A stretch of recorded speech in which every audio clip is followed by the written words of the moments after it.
The Heir of the Iron Crown, Part 3. The battlefield stretched before them, vast and endless, bathed in the eerie glow of dawn. A cold wind howled through the valley, carrying the scent of steel, sweat, and the storm of blood that was about to be unleashed. On one side stood the Golden Lions, their golden banners rippling in the wind, their warriors clad in gleaming armor, swords drawn, shields locked. At the head of their army, atop a mighty black stallion, sat the Lion King, his golden crown resting upon his helm, his gaze burning with defiance. Opposing them, a sea of steel awaited, warriors dressed in dark iron, their faces hardened by war and loss.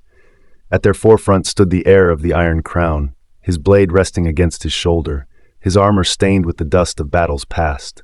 He raised his sword high, the morning sun catching its deadly edge. For a moment, silence reigned. Then the Lion King raised his own sword. "Let this be your grave, pretender," his voice boomed across the battlefield. The Heir smirked. "No, Lion King, this is the day your kingdom dies." With a single motion, the horns of war sounded. The ground trembled as both armies surged forward. Thousands of warriors clashed in a deafening explosion of steel and fury. Shields splintered, swords found flesh, and cries of pain and rage filled the sky.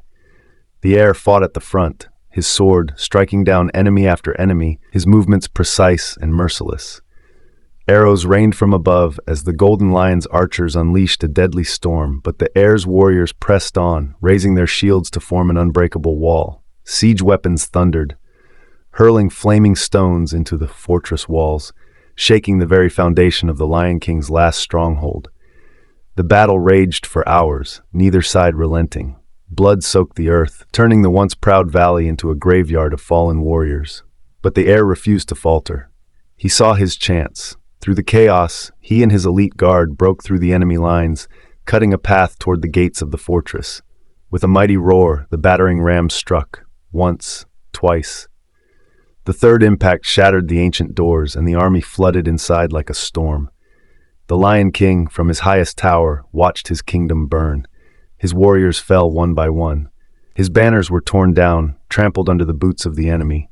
And then the Heir stood before him, his sword dripping with the blood of battle. "You have lost," the Heir said, his voice cold as iron. The Lion King smirked.